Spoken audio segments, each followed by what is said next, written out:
The most important thing is to not be afraid to fail. And I think that's a huge component. I've failed more than what I've succeeded, but they only see the successful parts. And I think that's important for anybody who's doing anything in business or sports or anything to understand that failure is a part of success. You have to understand what it is you can and can't do, what you should and shouldn't do, and then move forward from it.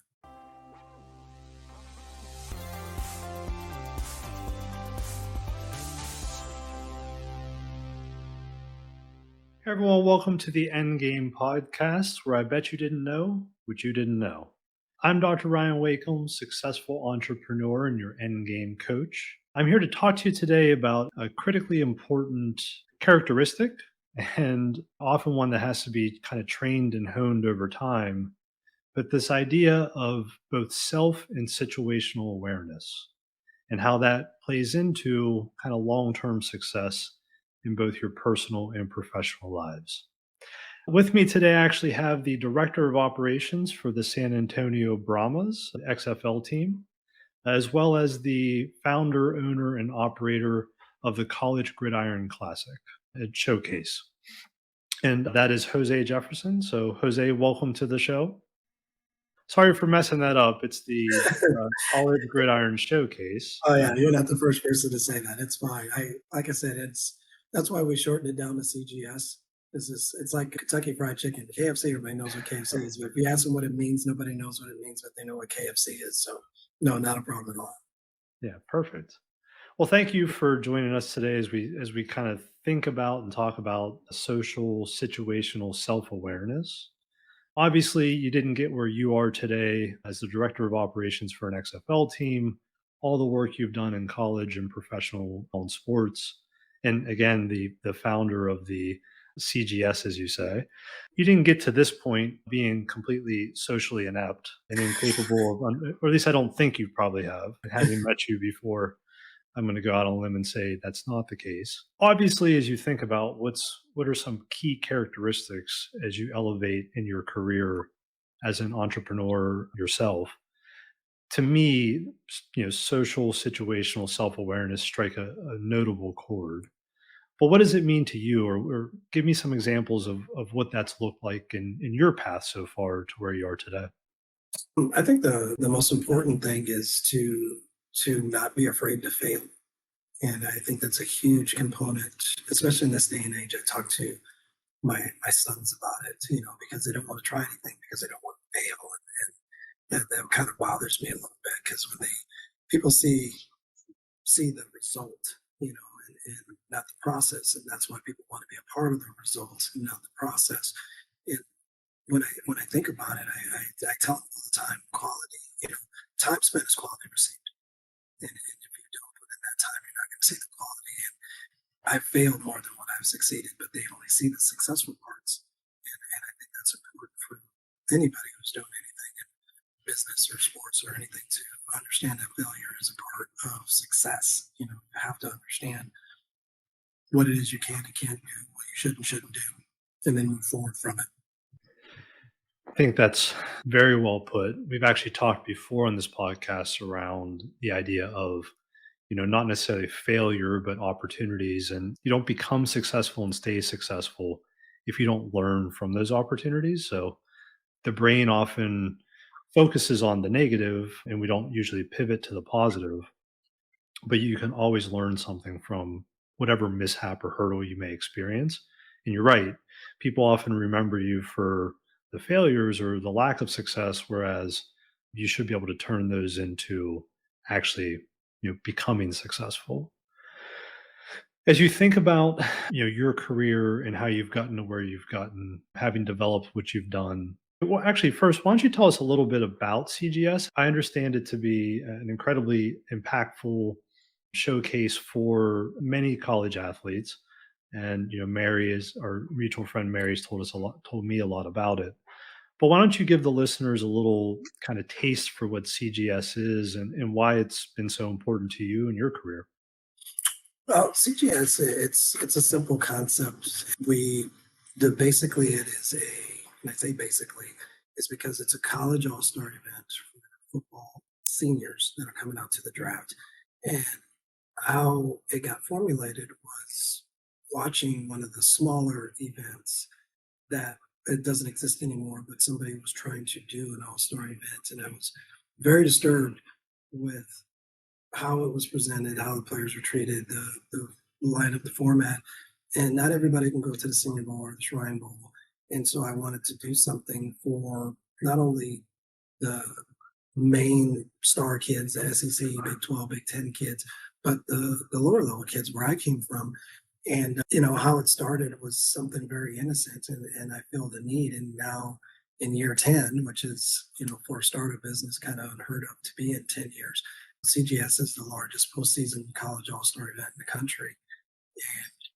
And it was never my intention to do that outside of just filling a need for players that have my background. And my background is not illustrious when it comes to football, but I ended up playing for 5 years, just scrapping and trying to understand the process. And CGS is not only the field component, but it's also the education process, to where we educate the players and their parents on the draft process, because you're only going to be in that draft process once, whether you get drafted or you're a free agent. You're only going to go through that draft process one time. And so we try to give as much information on and off the field as possible. 60 scouts, I think, in the first year or two. Now we do over 150 a year. We get over 125 agents. We have all 32 teams that are there. And we try to give it a big field experience for the players. So when they go to these NFL teams or they do interviews or what have you, they're coming equipped with information about the process, as opposed to not knowing the process. And that's what we try to bridge, is that gap between the parents and the kids. Because unless you have a parent that played pro football, and even since then it's probably changed, but that's where the disconnects lie. And that's where, you see kids make bad choices with agents, or you see parents get frustrated with their kids and they disconnect because, they're not in the know with information. So I enjoy it. It's went from a hobby to a nice part-time career. It's parlayed me into the current position I am with the XFL, because they came and noticed what I was doing with it. And I didn't apply for this job with the XFL. I was recruited. They talked to me for a while and offered, and I was flattered by it. But a lot of the reason is because the event, when we host over 350 college seniors, and currently now I take care of 51 players and a staff of 20, which is a lot smaller. But that's what their thinking is that if you could do that for that many guys, plus my staff and NFL scouts and agents, you'll be able to narrow this down to 70 some odd people. So that's where that's come from. Wow. Like you said, 10 years, right? Yeah, I know. This is a 10-year anniversary. I'm still kind of blown away by that, because I didn't plan on doing it. I planned on doing one event and calling it good. And then when you have teams and colleges that are like, oh, you're going to do this again, and I don't know. And it went from that to, yeah, we're coming back. Okay, we'll look forward to it, to where now we've become a mainstay. And I don't know how long I'll keep doing CGS, but I imagine if I stop, somebody will pick up the mantle and do something else, do something similar. Nobody does an event like we do, because we don't play a game. We don't do the gala, where they get the guys there, 2 teams, they stay there for 5 days and they play the game. Nobody wants to play those games anymore. The kids don't. Look at the NFL Pro Bowl. Those guys don't even want to play that game anymore. But it's all about evaluation on and off the field, interviewing, education. So that's where I focused on. And from a guy who's coached for 25 years, I wanted to continue to coach. And now I've noticed that I'm a networker. I connect players with scouts, scouts with players, scouts with agents, agent with players, our sponsors with scouts, our sponsors with agents, parents with agents, parents with scouts. And you're just connecting people. And I've found great joy doing that, but I also have knowledge of football. So it was a great combination to be able to talk to all those levels of people and be helpful, be able to contribute to their needs and wants. And at the end of the day, that's all it is we brought the buyers to the sellers, and we let them have at it. That's again an incredibly powerful story. To your point, only 1% of the population can even start a business, let alone have it be successful after a year. I would imagine in that story, there's been many moments of time where you had to be either self aware or you had to have notable situational awareness. One such event might be when you realized, hey, a one and done isn't actually what you're shooting for here. Can you look back over the last 10 years and think about like one prime example of when you had to be either quick on your feet about your own self-awareness or just situationally aware about why you might have done something differently or how you got to that next level with where you are today? Instantly after the first year of CGS, we were on Comcast. We had 3,000 people at our game because I ran a game the first year. I ran it just like the, traditional get two teams, do the gala, you go bowling, you go to outing, and then you practice, and then you get on TV, and then you play the game. We had 15 guys to the combine, 10 guys drafted. I think we had 26 teams there, like I said, 60 scouts or whatever. And everybody thought it was a success, and I was miserable, totally miserable, because I did nothing different than the senior shrine in the NFLPA, except for it was just me. I'm still a thousandaire, so for me to compete with those guys, I couldn't do it. And at that moment, I went back on what I was always told in terms of trying to do things, because everybody always wants to be number one, but nobody wants to be first. And that hit me. And after that first year, totally revamped CGS. It was a total different event in year two. And since then, it's grown and it's always transformed to get better. And we've always added stuff. And so, in terms of doing things, that's the first thing I always tell myself is, I want to be the best at it. I want to be number one, but I don't, do I want to be first? Because the first person through the wall always gets bloody. And I did, I took it in the shorts monetarily, physically. It took a drain on me because it was a lot bigger task than what I thought it would be.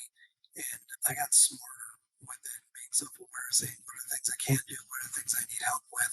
And that's when you kind of have to humble yourself a little bit and look at it at 30,000 feet rather than 30 feet, and look at the totality of the event on everything that you need, every from the last little minute detail, and figure out what it is you can do and can't do. But it was instant after as soon as because it's in Fort Worth, Texas, and I live in Holmet, Wisconsin, which is right outside of La Crosse. It's a 14-hour drive, and I had 14 hours to sit in that vehicle and revamp everything and have this hit me like a ton of bricks. And by the time I got out of the car, I was ready to get another event done because I was going to change it and I was going to make it better. So that's basically where that came from. Well, again, there's hours of self-reflection and self-awareness. Certainly, again, to your point, it was an inflection point. It seems like it really changed your trajectory and you quit trying to be number one, you were first. And now look at where you are today. So incredible story. Again, 10 years of that. Let's parlay that into you said you told a little bit about how that then led to the XFL. I know you had done some work and internships and such with some NFL teams kind of in the remote past 20 years ago or so. You took on the gridiron, the CGS, and then now XFL. So explain to me a little bit about that transition because I know you're still doing both. I know they're not mutually exclusive. But what has that meant for you in terms of a transition? What are you finding in terms of joy there? And again, maybe not to add too much to the question, but give me an example this season of where either situational or self-awareness, became a critical point in that day and time. But it was interesting with the XFL because, as I said, I didn't apply for the job. They came to CGS, they got all my information, and initially I was going to bid for their showcases that they have all around the country, and I did. And I got second. They liked what I did, but I didn't have like all the bells and whistles. After about 4 months after meeting them, I got a phone call from my current boss, Mark Ross, and what I just thought was a follow-up checkup call after 4 months was a phone interview. And he said a few more people were going to call me, and I talked to probably about another handful of people over the next day. And then I didn't hear from anybody for like 2 days. And I'm thinking, oh, I don't know what happened here, but I sent an email and thank you for your time, blah, blah, blah. And I was an associate athletic director for a college, and I was coaching track. And I was driving to a track meet. And during the drive, Mark Ross called me back and he's like, hey, how would you like to work for the XFL? And I was kind of thrown off because, you see the version 20 years ago, the version 3 years ago that they had. And so I was a little skeptical at first. And um, the thing he talked about that he liked is when we were talking about the job, he goes, you never mentioned salary. And I go, no. I said, because I have to like what I do. I have to like who I do it around. Because when it came to getting assigned to teams, I was asked if I had a background with any of these coaches, the current coaches in the XFL, and I had to say, no, I don't know any of them. And Mark Ross had the wherewithal to match me with the coach that has very much the same personality as I do, which is Hines Ward. And I tell you, he's like, well, Hines is going to call you in a week. And I really, I kind of spaced it a little bit because you just don't know how real it is. And then about a week later, Hines Ward calls me, and it was a great conversation. He acted like he's an epitome of a guy who's never met a stranger. Never. He talks to you like he's known you for years. And since then, it's been great. Obviously nothing that wins couldn't cure, but if we're going through a season like this, I couldn't pick a better coach and a better support staff to go through it with, because he's very passionate about what he does. We are like personalities in terms of demeanor, beliefs, wants, and it's just been great. Like I said, minus the win-loss record, I couldn't ask for a better situation. So ask for a better situation for you. I have my friends who are probably about a half a dozen friends or so that are diehard Steeler fans. They want me to get him to sign this, get him to sign that. I said, absolutely not. I'm not going to do that. But it. I said, yes, and that's why I'm not going to get him to do that. Are you kidding me? I mean, and it just really hasn't. I don't see him. I see him such in a different light than a lot of other people. I mean, he's a down to earth guy, hilarious. I mean, just being in. If you were in some of our meetings and things, I mean, he's hilarious. But to sit there and say, here, sign this, I said, you've got to be kidding me. I just, if you want something from him, go up to him. He is so approachable and so welcoming and all that stuff. But people don't see that side of him, Right. And so they think, when they probably had some bad experiences with former celebrities, athletes, or whatever, like AK Sanders, like, oh, buzz off or whatever. I mean, I've never seen him do that. I have taken more selfies with people with Hines probably in the last 6 to 9 months than I've probably taken selfies of myself, because there's just a lot of people. I mean, it's amazing. He is the most popular coach in the XFL, regardless of where he goes, and people are booing us. The other team still wants pictures with him. The other fans, they got these Steeler jerseys. They hate us, the Brahmas, but they love him with the Steelers. So those are kind of some funny things that I think that not only has helped our team, but has helped the XFL. And what I mean by helped our team is, he's going to be, a figure, but he's proving to people that he can coach, that he has passion about the sports. He's not just a guy that smiles, does Dancing with the Stars. That guy, he knows football, and that's impressive. And that was impressive to me because I like sitting and talking football, and it took us a long time to get to that point. When we do, it's great. And first year, we're going through our bumps and bruises, but we'll get it right. And when we do, the XFL is going to be very fortunate to be able to hold on to him, just because he's on that trajectory. You can just tell. Yeah. Well, that story right there actually pointed out a few different moments of both situational and self-awareness, right? So the idea that you're not going to get things signed for someone else is actually, I'd say, a very, very poignant to the conversation of self and situational awareness. But anyway, incredible stories, 10 years with the CGS. And then now, like you said, taking some bumps and bruises along the way, but still progressing the sport, right? Progressing the league, which I think, is obviously a more umbrella or a larger vision for what both you and Hines and the team probably have. Again, just all boiling back down to minutes and moments of awareness that, frankly, you don't get to where you are today if you don't have it. Whether you can pinpoint exact moments in your career or just constantly that theme throughout, your stories, which you have a bit of both, which is incredible. If I were to point someone, let's say someone's listening today and they wanted to get more information about CGS, or is there a website or some Hmm. media platform? Do you want to give us Sure. that and we can make sure to add it to the show notes too? Sure. It's cgsallstar.com. And you go there. And I think our documentaries, we are actually on 2020. We are on our fourth documentary. The documentaries are great. Fortunate to be a part of probably two of the bigger Cinderella stories in the NFL. Fred Jackson, who played for the Buffalo Bills, played for me in Sioux City, Iowa, indoor football. But they want to see these other stories of these kids, of where they come from. We have a domestic violence speaker come speak to these guys, and her story is fascinating. Brenda Tracy is her name.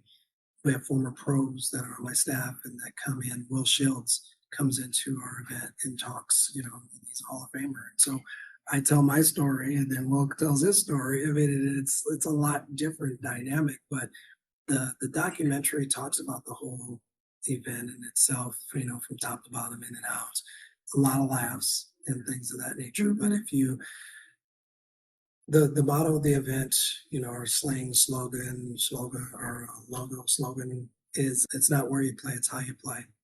So, you could be from Alabama or North Alabama or the Alabama State, doesn't matter. Um, if you're a good player, we'll try to find you.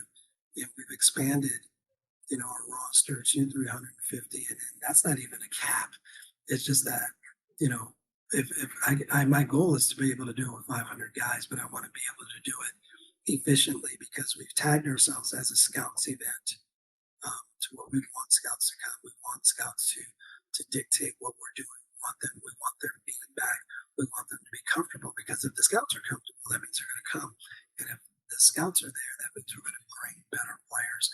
And we have, so far we have, I think it's four all pros in our alumni with CGS. We currently have 85 guys active in the NFL right now, another 45 in the CFL, and then currently in the XFL, there's 60 active former CGS players that are out. So we played yesterday, obviously lost in overtime, which was a bummer, but there was probably a half a dozen to 10 guys that were from CGS, and every single last one of them came up to me, especially from the other team, and thanked me and greeted me. And, from the other team, it was bitter because, they won, but it, it helped, it helped it a little bit to know that, I helped this young man and he's playing and obviously was successful. And, that's what you do. And I guess it's like that Bob Dylan song, you might be the devil, you might be the Lord, but you got to serve somebody. And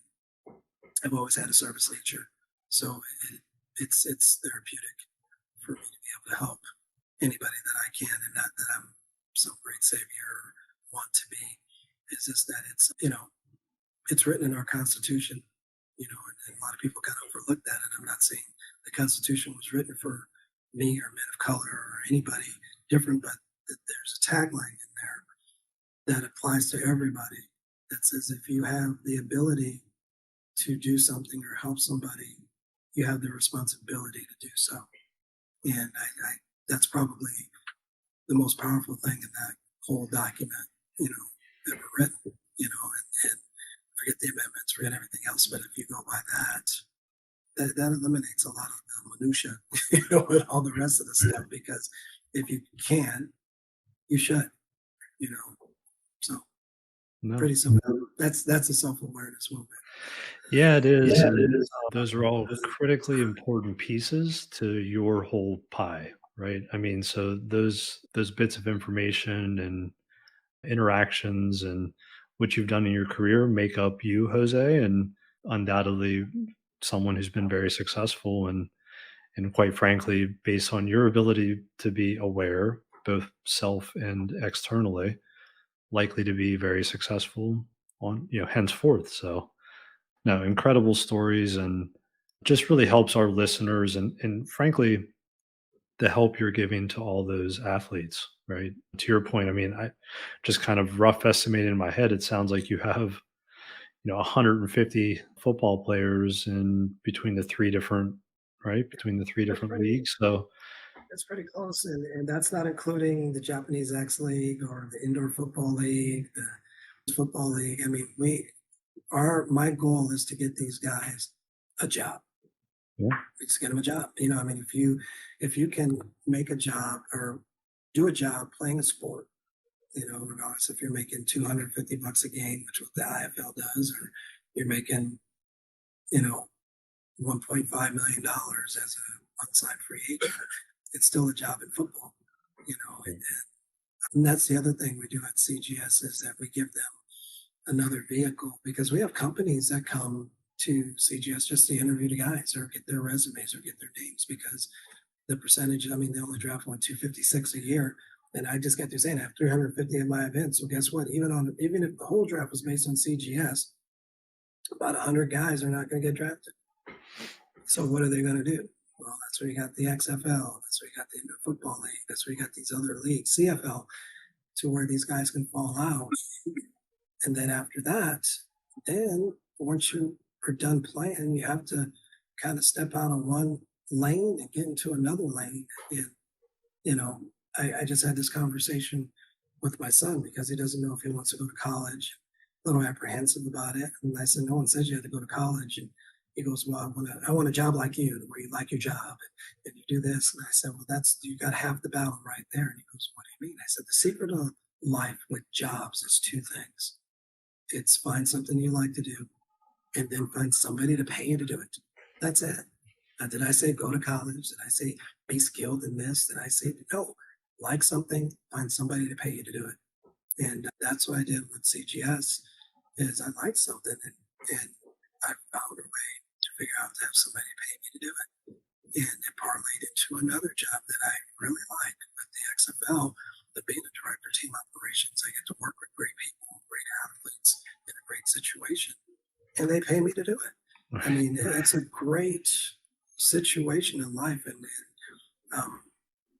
I think it's really overblown when people want to be rich and they think monetarily to where I feel like I'm rich in experience. I'm rich in the experiences that I have and things that I can't even put a value on.